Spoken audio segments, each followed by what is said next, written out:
जोहार साथियों, मैं मुकेश बिरुआ।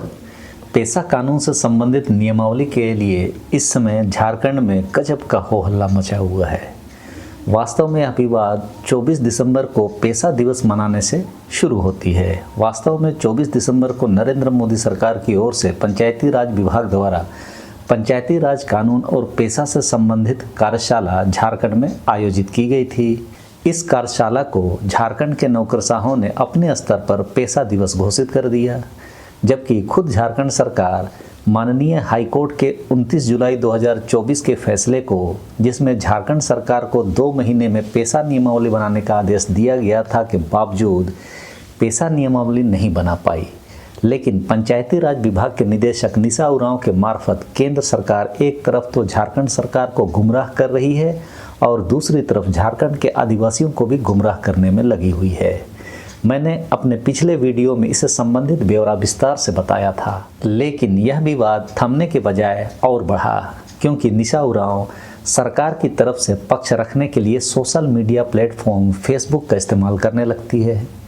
जवाब झारखंड सरकार के मंत्रियों को देना चाहिए था, मुख्यमंत्री को देना चाहिए था, लेकिन बिना सवाल किए ही निशा उरांव फेसबुक पोस्ट के माध्यम से तथाकथित रूप से शंकाओं को दूर करने के लिए पोस्ट करने लगी, जबकि उनसे किसी ने राय नहीं मांगा था, न ही किसी ने सवाल किया था।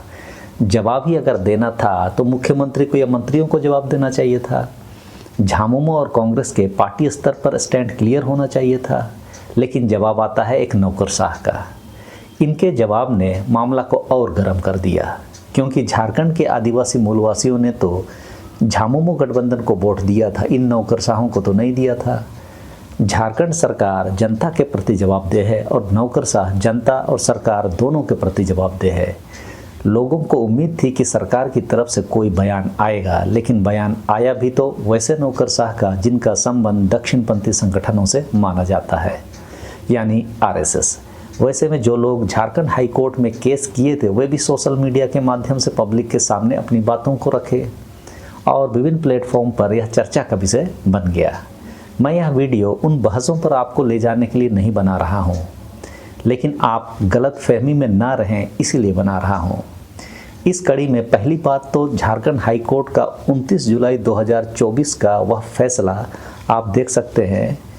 आदेश संख्या 24 कहता है कि this court therefore is of the view that it is a fit case where mandamus is required to be issued so as to achieve the object of the constitutional mandate as contained under article 73rd amendment of the constitution of India directing the state to come out with the rule.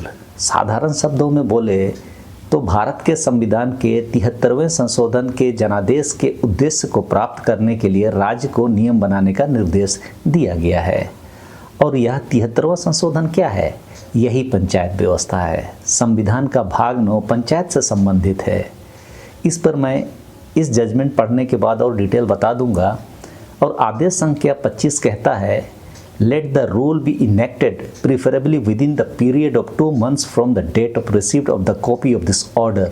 यानी इस निर्णय के आदेश की प्रति यानी copy प्राप्त होने के तारीख से 2 महीने की अवधि के भीतर इसकी नियमावली लागू किया जाना चाहिए। किसकी? पेशा की नियमावली। ये तो हुआ जो निर्णय में लिखा हुआ है। अब इसका विश्लेषण हम करते हैं। माननीय झारखंड हाईकोर्ट के फैसले में स्पष्ट हो गया कि 2 महीने के भीतर यानी 29 जुलाई 2024 को यदि इसका फैसला आया था तो 29 सितंबर 2024 तक में पेशा नियमावली झारखंड में लागू हो जानी चाहिए थी। इसका जवाब यदि ना में है, इसका मतलब है कि झारखंड हाईकोर्ट के फैसले की अवहेलना हुई है। पहली बात तो ये है, जब माननीय झारखंड उच्च न्यायालय यह निर्देश दे रही है कि पेशा नियमावली 2 महीने के भीतर लागू किया जाए, इसका मतलब पहले से लागू झारखंड पंचायती राज अधिनियम संविधान के अनुच्छेद 244(1) यानी 5वें अनुसूचित क्षेत्रों को लागू नहीं होगी। तब वहाँ क्या लागू होगा? पेशा की नियमावली लागू होगी। सीधी सी बात है। यदि झारखंड पंचायती राज अधिनियम 5वें अनुसूचित क्षेत्रों के लिए वैध होती तो माननीय उच्च न्यायालय की इस आदेश की आवश्यकता नहीं थी। झारखंड पंचायती राज अधिनियम झारखंड के सामान्य क्षेत्रों में लागू रहेगी, लेकिन 5वें अनुसूची के आदिवासी इलाकों में पेशा नियमावली लागू करने का आदेश झारखंड हाईकोर्ट ने दिया है। ये तो ही झारखंड हाईकोर्ट के फैसले में क्या लिखा है। लेकिन पंचायती राज विभाग के निदेशक निशा उरांव फैसले की इस लाइन को अपने प्रेस नोट में कोट ही नहीं कर रही है। यह लोगों को गुमराह करने वाली बात है। उनको भी समझना चाहिए, यदि झारखंड पंचायती राज अधिनियम 5वें अनुसूचित क्षेत्रों में लागू होती तो झारखंड हाईकोर्ट को 29 जुलाई का आदेश निर्गत करने की आवश्यकता ही क्यों पड़ती। झारखंड हाईकोर्ट के इस फैसले से निशा उरांव जी को यदि कोई दिक्कत है तो हाईकोर्ट में रिवीजन पिटीशन डाला जा सकता है। अभी तक क्यों नहीं डाला? क्या मामले को लटकाना इन लोगों का मकसद है, या सुप्रीम कोर्ट में भी मामले को ले जा सकती थी? क्यों नहीं ले जाया गया? यदि 29 जुलाई 2024 के फैसले से झारखंड के नौकरशाह असहमत हैं तो तुरंत ही झारखंड हाईकोर्ट में रिवीजन पिटीशन डालना चाहिए या सुप्रीम कोर्ट का रास्ता अख्तियार करना चाहिए, ना कि प्रेस के सामने या सोशल मीडिया में पोस्ट डालकर कन्फ्यूजन क्रिएट करना चाहिए। अब हम चलते हैं संविधान की तरफ। 73वां संशोधन से भारत के संविधान में पंचायत व्यवस्था को लागू किया गया। भारत के संविधान में भाग 9 और अनुच्छेद 243 जोड़ा गया। अनुच्छेद 243 के कई सब क्लॉज हैं। भारत के संविधान के अनुच्छेद 243 डा यानी कि इंग्लिश में 243M यह कहता है कि पंचायत कानून का कतिपय क्षेत्रों को लागू ना होना। मतलब देश के कुछ भाग ऐसे हैं जहां पर भारत के संविधान का भाग 9 जो पंचायत से संबंधित है वह लागू नहीं होगी। तो वो क्या होगी? वो कहती है कि इस भाग की कोई बात अनुच्छेद 244 के खंड 1 में निर्दिष्ट अनुसूचित क्षेत्रों यानी 5वें अनुसूचित क्षेत्रों को और उसके खंड 2 यानी 6वें अनुसूचित क्षेत्रों में निर्दिष्ट जनजातीय क्षेत्रों को लागू नहीं होगी। जो पंचायत व्यवस्था संविधान में भाग 9 के रूप में जोड़ी गई वह 5वें अनुसूचित क्षेत्रों को लागू नहीं होगी। तब वहाँ क्या लागू होगा? इस अनुच्छेद का 4 कहता है कि संसद विधि द्वारा इस भाग के उपबंधों का विस्तार खंड 1 यानी 5वें अनुसूची में निर्दिष्ट अनुसूचित क्षेत्रों और जनजातीय क्षेत्रों पर ऐसे अपवादों और उपांतरणों के अधीन रहते हुए कर सकेगी। ये वही अनुच्छेद है जिसके तहत पंचायत उपबंध अनुसूचित क्षेत्रों पर विस्तार अधिनियम 1996 यानी पेशा एक्ट 1996 कानून बनाया गया।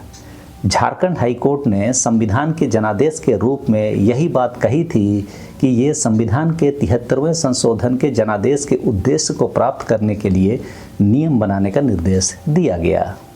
यहाँ एक बात और गंभीरता से समझने की ज़रूरत है। भारत के संविधान का भाग 9 पंचायत से संबंधित है और पंचायत व्यवस्था 5वें अनुसूचित क्षेत्रों को लागू नहीं होने की बात संविधान कहती है। लेकिन झारखंड में जो पेशा नियमावली बन रही है वह झारखंड पंचायती राज अधिनियम की धारा 131(1) के तहत बनाई जा रही है। झारखंड पंचायती राज अधिनियम के अंतर्गत पेशा नियमावली को झारखंड सरकार के नौकरशाह वैध बता रही है, जबकि भारत का संविधान पंचायत के बाहर पेशा एक्ट को मानती है। आप बातों को समझ रहे हैं ना? संविधान पेशा एक्ट को पंचायत व्यवस्था से बाहर विशेष उपबंध मानती है, लेकिन निशा उरांव जी झारखंड पंचायती राज अधिनियम के अंतर्गत पेशा नियमावली को मानती है। आप चीज़ों को समझिए। और बोलती है कि यह पिता पुत्र के रिश्ते के समान है। कैसे? पेशा एक्ट केंद्रीय कानून है, जबकि झारखंड पंचायती राज अधिनियम राज्य सरकार के द्वारा अधिनियमित है। जब एक ही विषय पर केंद्र और राज्य सरकार के कानून बनते हैं तब केंद्र सरकार का कानून ही वैध माना जाता है। अब यह कौन बताएगा फिर बाप कौन है? मैंने पहले वाले वीडियो में स्पष्ट किया था कि पेशा नियमावली पर दक्षिणपंथी संगठन के लोग विरोधाभास विचारधारा को उकसा कर लटकाना चाहते हैं और अभी आप इसे होते हुए देख रहे हैं। मेरी मानिए तो इसमें दोनों तरफ वही लोग हैं, सभी नहीं हैं। झारखंड की आदिवासी जिन्होंने अपना कीमती वोट देकर झामुमो गठबंधन को समर्थन दिया, वे लोग इस समय हाशिए में हैं। उन्हें पता ही नहीं चल रहा है कि हमें करना क्या है। देखिए, बहुत सारी चीज़ें कानून की बात होती है, समझ में नहीं आती, लेकिन जब कुछ समझ में नहीं आता तो इतना ध्यान रखिए कि जिस तरह सरना कोड को ये लोग देना नहीं चाहते, वैसे ही स्थिति पेशा नियमावली के साथ भी ये लोग कर रहे हैं। इस गैर जरूरी विवाद के लिए झारखंड सरकार भी जिम्मेवार है, जिसके मंत्री और मुख्यमंत्री मौन साधे हुए हैं। आदिवासियों को यदि अबुआ दिसुम अबुआ राज चाहिए और दिकु दिसुम दिकु राज नहीं चाहिए तो यह समय आपके जागने का है। सबों को जोहार।